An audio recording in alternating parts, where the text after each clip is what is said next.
Hello বন্ধুরা, welcome back to my channel. আমি স্বর্ণ। আমি আবার চলে এলাম তোমাদের মাঝে নতুন আরও একটা রেসিপি নিয়ে। তো তোমরা সকলেই কেমন আছো? আশা করছি সকলেই সুস্থ আছো, ভালো আছো। তো বন্ধুরা, আজ আমি তোমাদের সঙ্গে শেয়ার করব ডিম আলুর ঝোল। বন্ধুরা, মায়ের হাত ধরে যেসব রান্না আমি করেছি বা যেসব রান্না আমি শিখেছি, তার থেকে প্রথম আজকের এই রান্না আমি তোমাদের সঙ্গে শেয়ার করব। যে রান্নাটা আমি প্রথম মায়ের হাত ধরে শিখেছিলাম, ডিম আলুর ঝোল। তো চলো ফটাফট কথা না বলে তোমাদের সেই রেসিপিটা একবার দেখিয়ে দিই। আর হ্যাঁ বন্ধুরা, তোমরা আমাকে ইনস্টাতে এবং ফেসবুক পেজে ফলো করতে একদমই ভুলো না। তো প্লিজ একটা ফলো করে দিও প্লিজ। তো চলো ফটাফট রেসিপিটা একবার দেখে নাও। প্রিয় বন্ধুরা, আমি কড়াই বসিয়ে দিয়েছি। কড়াই গরম হতে হতে আমি আগের থেকে বয়েল করে রাখা ডিমে নুন হলুদ মেখে নেব। বন্ধুরা, ডিমে দিয়ে দিচ্ছি অল্প পরিমাণে নুন, দিয়ে দিচ্ছি অল্প পরিমাণে হলুদ গুঁড়ো,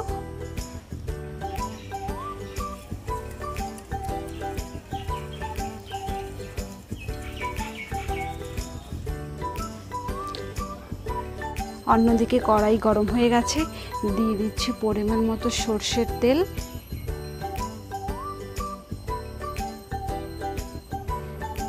তেল পুরোপুরি গরম হয়ে গেছে। এবারে আমি দিয়ে দিচ্ছি নুন হলুদ মেখে রাখা ডিম।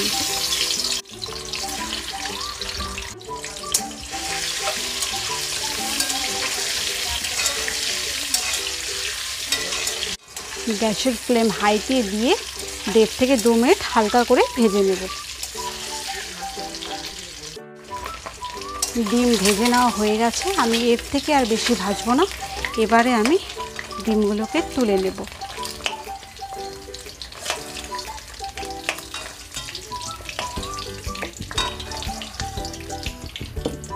আমি আবারও ওই তেলে দিয়ে দিচ্ছি কেটে রাখা আলু, দিয়ে আবারও আমি নাড়াচাড়া করে আলুগুলোকে ভেজে নেব।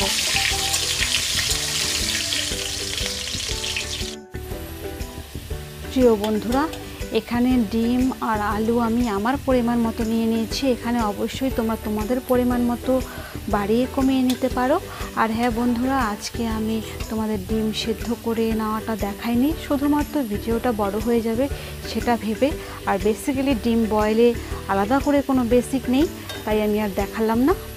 তো তোমরা দেখতেই পাচ্ছ আলু ভেজে নেওয়া হয়ে গেছে। এবারে আমি নামিয়ে নেব।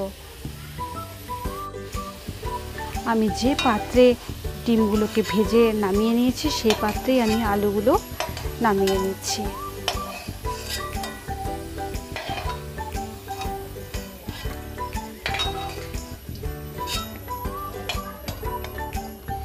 আমি আবারও ওই তেলেই ফোড়নে দিয়ে দিচ্ছি 3টে এলাচ, 3টে লবঙ্গ আর 4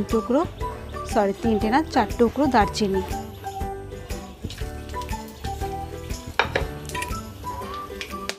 এবারে আমি দিয়ে দিচ্ছি একটা পেঁয়াজ বেটে রেখেছিলাম, সেই পেঁয়াজটা দিয়ে দিলাম। দিয়ে এবারে আমি একটু নাড়াচাড়া করে ভেজে নেব।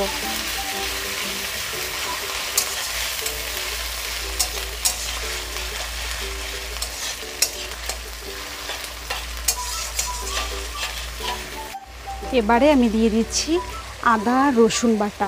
বন্ধুরা, এখানে আমি 1/2 ইঞ্চি আদা টুকরো করে বেটে রেখেছি। আর এখানে একটা রসুনের থেকে 4 কোয়া রসুন নিয়ে বেটে রেখেছিলাম, সেটাও দিয়ে দিলাম। এবার দিয়ে আমি আর একটু ভালো করে কষিয়ে নেব। পেঁয়াজ রসুন আদা সমস্ত কিছু ভালো করে ভেজে নেওয়া হয়ে গেছে। এবারে আমি এখানে দিয়ে দেবো জিরা বাটা। বন্ধুরা, এখানে আমি 4 চামচ দিয়ে 1.5 চা চামচ জিরে বেটে রেখেছিলাম, সেটা দিয়ে দিচ্ছি। দিয়েও আমি একটু বেশ ভালো করে নাড়াচাড়া করে মিশিয়ে নেব। এবারে দিয়ে দিচ্ছি লঙ্কা বাটা। বন্ধুরা, এখানে তোমরা তোমাদের পরিমাণ মতো ঝাল দেবে, কে কেমন ঝাল খেতে পছন্দ করো সেটা বুঝে দেবে। দিয়েও এবারে আমি বেশ ভালো করে নাড়িয়ে চাড়িয়ে মশলাগুলোকে কষিয়ে নেব।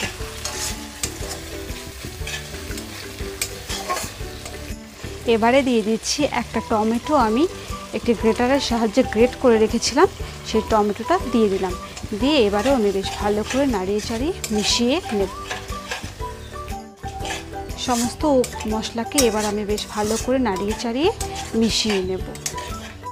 প্রিয় বন্ধুরা, আজকের আমি এই রেসিপিতে সমস্ত কিছু বাটা মশলা ব্যবহার করেছি। তোমরা চাইলে এখানে গুঁড়ো মশলা ব্যবহার করতে পারো, কিন্তু এই রেসিপিতে বাটা মশলাই সবথেকে সুস্বাদু হয় খেতে।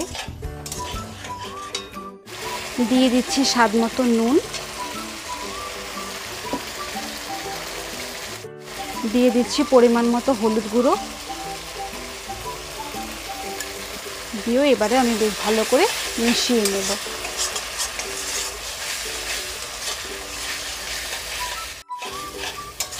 এবারে আমি এখানে দিয়ে দেব 1 চা চামচ কাশ্মীরি রেড চিলি পাউডার। বন্ধুরা, এটা অপশনাল, তোমরা চাইলে দিতেও পারো, নাও দিতে পারো, শুধুমাত্র এটা আমি কালারের জন্য ব্যবহার করলাম।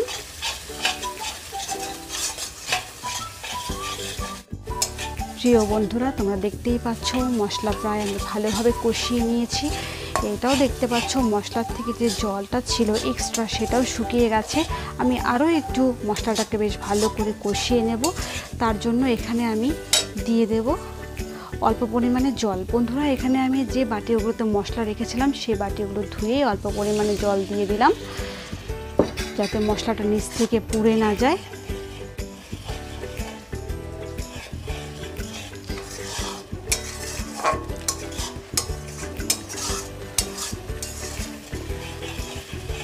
এবারেও আমি নাড়াচাড়া করে মশলাগুলোকে বেশ ভালো করে কষিয়ে নেব। তো প্রিয় বন্ধুরা, তোমরা দেখতেই পাচ্ছ মশলার থেকে তেল সেপারেট হয়ে গেছে। এবারে আমি এখানে দিয়ে দেব আগের থেকে ভেজে রাখা সেই ডিম আর আলু, দিয়েও এবারে আমি বেশ নাড়াচাড়া করে মশলার সঙ্গে কষিয়ে নেব।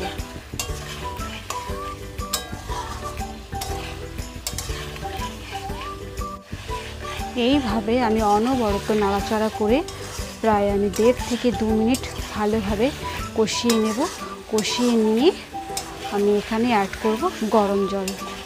তো বন্ধুরা, তোমরা দেখতেই পাচ্ছ আমি পাশের ওভেনে গরম জল বসিয়ে দিয়েছি। আর রান্নাতে সবসময় চেষ্টা করবে গরম জল ব্যবহার করতে, তাহলে দেখবে টেস্ট ঠিক এর দ্বিগুণ বেড়ে যাবে।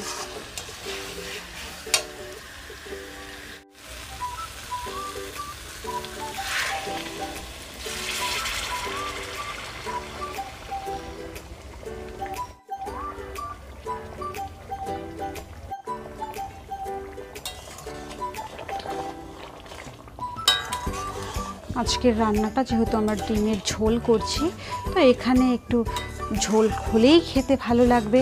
আর এখানেও তোমরা ডিমের ঝোলটাকে কেমন খেতে পছন্দ করো, তোমরা সেটা তোমাদের পছন্দ মতো দেবে। এবারে আমি ডিম আলুর ঝোলটা বেশ ভালো করে ফুটে যাওয়া পর্যন্ত আমি অপেক্ষা করব। প্রিয় বন্ধুরা, ঝোল ফুটে গেছে। তোমরা এই অবস্থায় একবার নুনের টেস্টটা দেখে নিতে পারো। আমি দেখে নিয়েছি, একদম পারফেক্ট আছে। তোমাদের যদি মনে হয় অল্প কম হয়েছে, সেক্ষেত্রে তোমরা অল্প পরিমাণে নুন দিয়ে নেবে। প্রিয় বন্ধুরা, আজকের রান্নায় আমি না কোনো গরম মশলা, না কোনো স্পেশাল মশলা, না ধনেপাতা, কোনো কিছু ইউজ করছি না। জাস্ট আজকের এই রেসিপিটা এইভাবেই পাতলা ঝোল খেতে অসাধারণ লাগে। আর তরকারিটা দেখেই মনে হচ্ছে না দারুণ হয়েছে। তোমরা প্লিজ একবার করে খেয়ে তারপর বুঝতে পারবে এর টেস্ট ঠিক কতটা। তো হয়েই এসেছে। এবারে আমি নামিয়ে নিয়ে তোমাদের সার্ভ করে দেখিয়ে দিচ্ছি।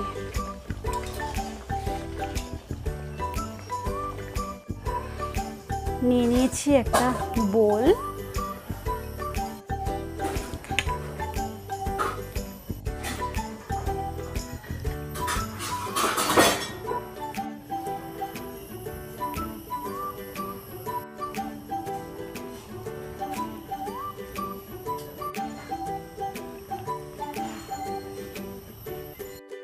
প্রিয় বন্ধুরা, আজকের এই ডিমের রেসিপি আমি তোমাদের করে সার্ভ করে দেখিয়ে দিলাম। আজকের এই রেসিপি তোমাদের কেমন লাগলো অবশ্যই আমাকে কমেন্ট করে জানিও। যদি আজকের এই রেসিপি তোমাদের ভালো লাগে তো প্লিজ বন্ধুরা আমার ভিডিওতে একটা লাইক কমেন্ট শেয়ার অবশ্যই করো। আর তুমি যদি বন্ধু আমার চ্যানেলে নতুন বন্ধু হও তো অবশ্যই আমার চ্যানেলে সাবস্ক্রাইব করে বেল বাটন অন করে আমার পাশে থেকো। নিত্য নতুন ভিডিও পাওয়ার জন্য অবশ্যই আমার চ্যানেলকে সাবস্ক্রাইব করতে হবে। আর তোমাদের ভালোবাসা ছাড়া আমি এগিয়ে যেতে পারবো না। তোমরা প্লিজ আমাকে এইভাবেই ভালোবেসে যেও। তো আজকে এই পর্যন্তই, পরবর্তীতে আবার দেখা হবে নতুন আরও একটা ভিডিও নিয়ে। ততক্ষণ পর্যন্ত তোমরা সকলে সুস্থ থাকো, ভালো থাকো। Tata, love you guys. পুরো ভিডিওটা দেখার জন্য ধন্যবাদ।